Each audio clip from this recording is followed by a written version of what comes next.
Today we are going to create a very simple iPart within Inventor.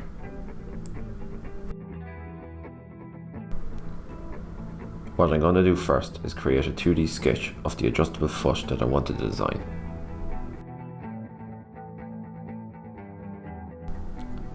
As you can see, I'm just creating lines while inputting dimensions to constrain the sketch.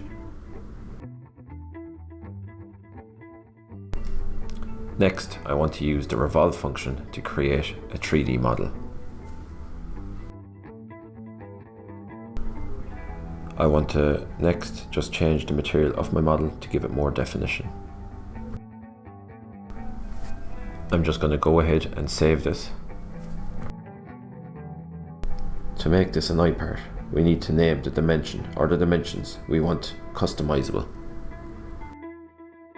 Here we have given it the name height and we've equaled it to 63. Within the iCreate function, we look for the name height, right click it and make it customizable.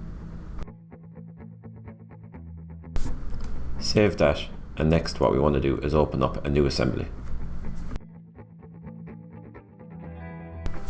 We're going to go ahead and place 3 of these adjustable feet into the assembly.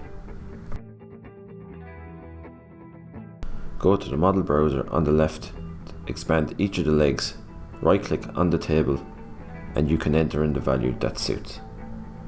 Thank you.